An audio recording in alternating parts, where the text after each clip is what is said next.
अरे भौजी धान लगावे गाठी भरे पानी माँ चाहता लाख दुकानी माना।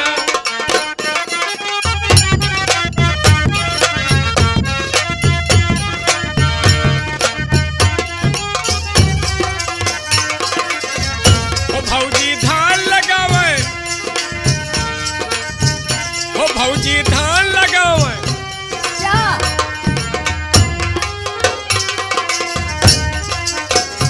भौजी धान लगावे गाठी भारे पानी माँ चाहता लाख दुकानी माँ।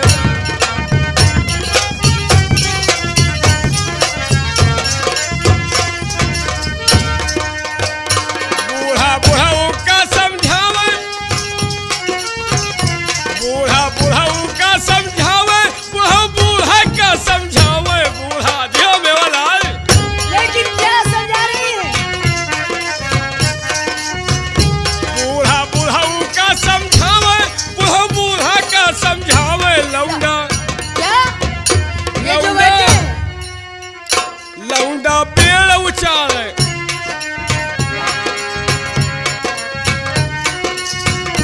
लौंडा पेड़ उचारे कैसी भरी जवानी माँ चाहता लाख दुकानी माँ।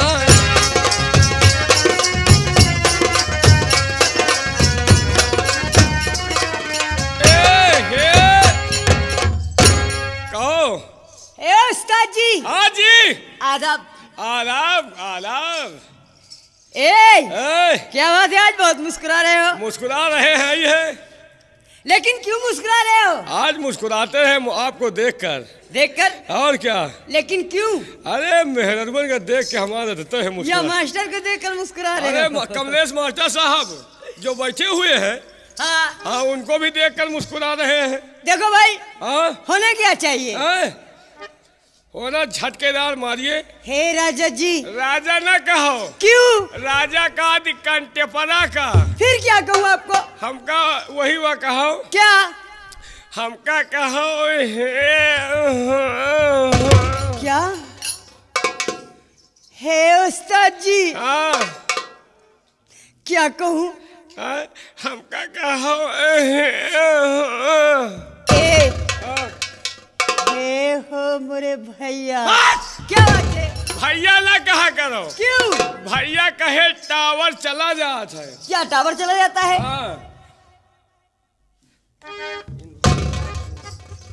लेकिन है जी। हाँ जी। होना क्या चाहिए? कोई बढ़िया झटका मारो। झटका? हाँ।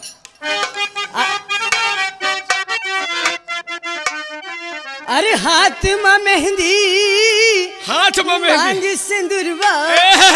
उस्ताद जी। हाँ? सच में। अरे हाथ में मेहंदी मांग सिंदूर बर्बादी का जलवा हो गया हो बर्बादी का।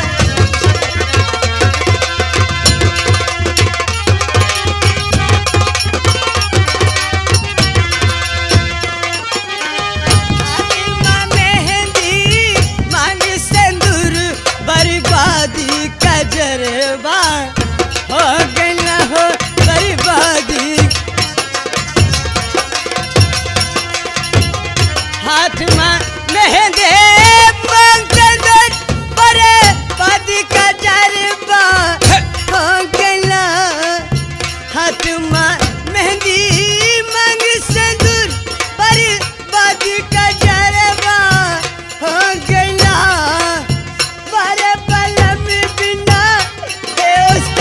हाँ जी। सच में? क्या हुआ? ना मालूम क्या हो गया। क्या हुआ? जब तक मैं अपने पति को देखती नहीं हूँ, तब तक मुझे चैन और नींद नहीं आती। तुम अपने पति को देखते, तुम्हारे पति जानते हो कहाँ है? कहाँ है? विनोद ड्राइवर साहब दरसवा में ट्रैक्टर चला रहे हैं। हाथ में मेहंदी मांग सिंदूर बर्बादी का जरबा हो गया।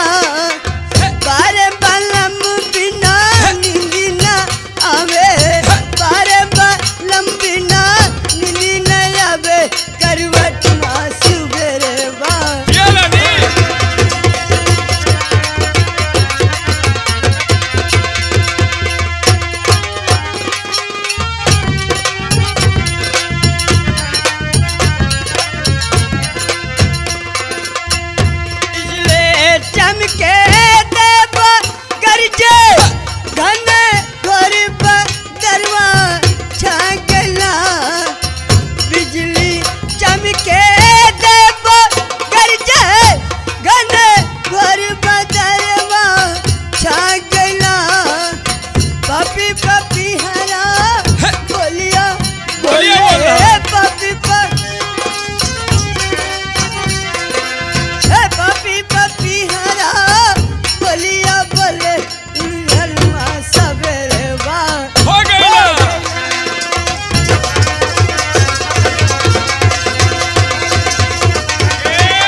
बहुत घमंड है। घमंड तो अपने सामान पर सबे का होता है। क्या कहे सबको घमंड होता है। गंगा कैसेट वाले भैया को भी अपने सामान पे घमंड है। हाँ, ये बात हमको तो सही अपने है। सामान पे तुमको अपने सामान पे घमंड है। मैं जानती हूँ तुम्हें घमंड क्यों है। क्यों है? तुम्हारी लंबाई और चौड़ाई देखकर। धैर्य पलीता तो आखिर टिन्न मिन्न हो जाए। नहीं, ये तुम्हारे बस की नहीं है। क्यों नहीं बस के? मैं जानती हूँ तुम्हारी जितनी बड़ी औकात है। कितनी बड़ी औकात है बताओ। बताइए। मास्टर भी जानते हैं। मास्टर क्या कल जानते हैं? देखा है मास्टर ने। क्या देखा है? बताओ। बोलिए। मास्टर साहब, हाँ? इन भाई साहब का हाल नहीं पूछिए। मैं चचा। मास्टर साहब तुम्हारे भाई हैं? ये मास्टर कमलेश जो पेटी बजा रहे हैं तुम्हारे भाई हैं? हमारे भाई हैं। तुम्हारे भाई यही मैं हमारा उनकी समझ बहन लियो। हूँ। तुम उनकी बहन हो? हाँ। और समझ लियो मास्टर हम तुम्हारे कौन है। अगर तुम इनके भाई बने तो फिर हम तुम्हारे समझ लियो। क्या कह रहे हैं? इन भाई साहब का हाल नहीं पूछिए। अच्छा। लगातार ही दंड फैलते हैं। अच्छा। इन भाई साहब का हाल नहीं पूछिए। लगातार दंड फैलते हैं और मर्दों तो लड़ नहीं सकते, औरतों से कबड्डी खेलते हैं। क्या बहुत बेशरम आदमी हो तुम। औरतों से कबड्डी खेलते हो, मर्दों से तुम्हारी हिम्मत नहीं है लड़ने की। यानी मर्दों से तो हम जीत नहीं पाते। मर्दों से हाथ नहीं मिलाते हो और औरतों से लड़ने के लिए तैयार हो जाते हो। अच्छा। तुम्हारी शरीर बेकार है और तुम्हारी फूली फाली ने भाव भरे सब फूली है। लेकिन एक चीज जान लीजिए मास्टर, हमको मारो समझो अपने भाई को मारा। मेरे दोस्तों गंगा कैसेट वाले भाई, एक मुछ वाले ने मुछ वाले को मारा समझो अपने भाई को मारा। ये बात तो सही है। मुछ वाले ने मुछ वाले को मारा समझो अपने भाई को मारा। और मेरे दोस्तों सब लोग मिलकर इसकी मारो समझो अपनी लुगाई की मार। जी। हाँ। मुर्गी की तरह यूं ना कुड़कुड़ाइए। अच्छा। मुर्गी की तरह यूं ना कुड़कुड़ाइए और अंडे ही देना है ना। हाँ? तो दरबे में जाइए। यहाँ क्या रखा है? अंडा बहुत खास है। तो लेकिन एक चीज जान लीजिए, अंडा ही ना मिली। ये गंगा कैसेट दिल्ली है। अंडे का शौक है तो ऊंचा हार के फार्म में जाइए। अच्छा? अंडे का शौक है तो ऊंचा हार के फार्म में जाइए और पहले किसी मुर्गे से दस्तखत करवाइए। ये महफिल है, देख रहे हो? हाँ देख रहे हैं। कितने लोग बैठे हुए? देख रहे हैं। ये महफिल है, कोई अखाड़ा नहीं। हाँ?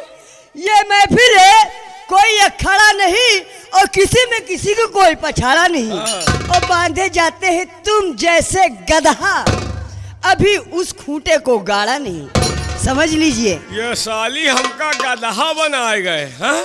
हम मनई न हो गए, इन गधा हो गए। गधा की तो इज्जत है लेकिन तुम गधा से बदतर हो। गधा से भी बदतर। हाँ। सवेरे हमका ये गांव के धोबी उठा के आधी लाद के ले जे कपड़ा धोए, हम सीपो करब। लेकिन एक चीज जान लीजिए। हाँ, बोलो।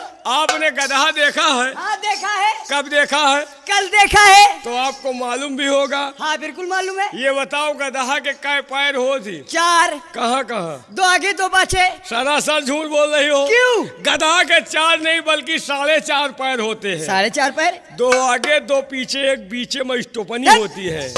लेकिन एक चीज जान लिए, गधा बांधा नहीं जाता, फिर गधा छांदा जाता है। अच्छा। छान दिन जाते उलरा कर जाता। और बांधा कौन जाता है मैं बताऊंगा। कौन जाता है? अली के अखाड़े का मैं हूँ खिलाड़ी। अली के अखाड़े का मैं हूँ खिलाड़ी, लगा दूंगा तेरे अगाड़ी पछाड़ी। और बांधी जाती है तुम जैसे मुर्रा भैंसे, देख कुछ खूंटे को मैंने पीछे गाल दिया। जी। अगर सैरो सैरी जो भी करना है तो उठा लो हाथ में तेगा, न रखो मियान के अंदर। उठा लो हाथ में तेगा, न रखो मियान के अंदर। और शेखागिरी सिखाऊंगी तुम्हें मैदान के अंदर। और रति भर छेड़ोगे मेरे इस्लाम के अंदर तो ये कलाई तक घुसेड़ दूंगी तुम्हारे दंदाल के अंदर। लेकिन एक चीज जान लीजिए, कलाई तक घुसेड़ दे हम हुचुर करब पूरा। लेकिन एक चीज जान लीजिए। हाँ। गर्मी ज्यादा पड़ रही है, चलो चमन की सैर कराए, तुम्हें चमन की हवा खिलाए। नहीं जाऊंगी। चलिए चमन की सैर कराए, तुम्हें चमन की हवा खिलाए। अब आओ जाने मन इसी जगह चड्ढी पहन के फूल खिलाए। जी। हाँ। नरम नाजुक है। हाँ? नरम नाजुक है, घास घुसर की जिसमें तोते नहीं उतर सकते। अच्छा, अगर एक उखाड़ कर दे दूंगी ना, हाँ, तो समझ लीजिए जी क्या होगा? जिंदगी भर सीधी नहीं कर सकते। ये लड़की न हो गए, पिपरमिंट का जार हो गए। दे दूं उखाड़ कर? उखाड़ो। अच्छा, तुम उखाड़ ही लियो। उखाड़ के दे रहे, हम जिंदगी भर सौ नहीं कर पाएंगे। सीधी नहीं कर सकते। बहुत इतना बड़ा तुमको घमंड है। बहुत बड़ा घमंड है। लेकिन एक चीज जान लीजिए, क्या? तुमको घमंड अपने इस गुल्लू गुलाब पर। हाँ। बहुत बड़ा घमंड कर रही हो। और क्या? तुमको घमंड है अपने इस गुल्लू गुलाब पर, तो हमको भी घमंड है अपने इस कल्लू नवाब पर। लेकिन ये जी, हाँ, इस महफिल से पूछिए, हाँ, हमारे चचा से पूछ लीजिए। क्या पूछे? इस महफिल से पूछिए, मेरे गाल जैसे चने के दाल है। अच्छा, मेरे गाल जैसे चने की दाल है, और सच कहती हूँ, हाँ, जैसे तुम्हारे मोछे बाल वैसे हमारे, समझ लो। एकदम नीचे गिरा डिश। अरे भाई हो, हमार जैसे मोछा बाल वैसे तुहरे हुआ क्या? ओ माय गॉड यार, ये तो दिमाग खराब कर दिया।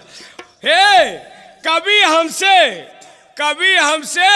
और कभी गैरों से सीना आई है। हाँ। कभी हमसे कभी गैरों से सीना आई है, और ये सब लोग जानते हैं कि तू पक्की हार जाई है। हे जी, हाँ जी, एक बात बताऊं? बोलिए। कसम से कहना है? आज तुम्हारा मुझ बहुत जम रहा है मुझे। मोछा जमता है? हाँ। कहना क्या है? लेकिन तुम्हारे मुझ की तारीफ कर दूं? कर दो। समय बहुत कम इसलिए। क्या कहना है? अरे लाखों में एक सूरतिया। लाखों में एक सूरतिया? क्यों नहीं? किसकी? अरे लाखों में एक सूरतिया। जियो जियो गंगा माली। अभी मैं हूँ उठान पे, लाखों में एक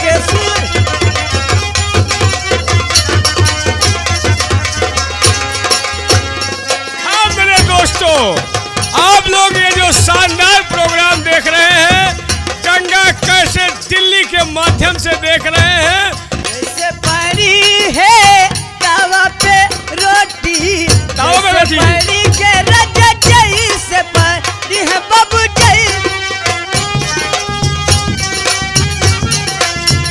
जैसे पानी है तावा पे रोटी, वैसे पड़ी है मोरी छतिया। हाय दिया हे उस्ताद जी, अलग है हमारा तुम्हारा।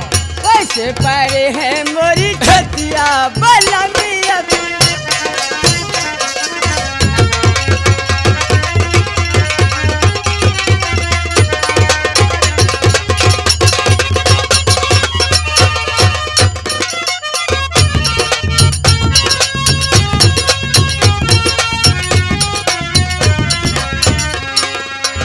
जैसे खड़ा के गाड़ी का सिंगल, गाड़ी का सिंगल खड़ा के बाबू जैसे।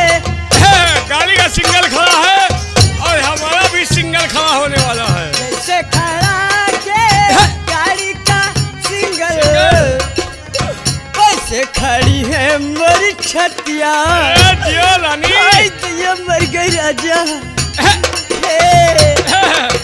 वैसे खड़े है मोरी छतिया भला मिया।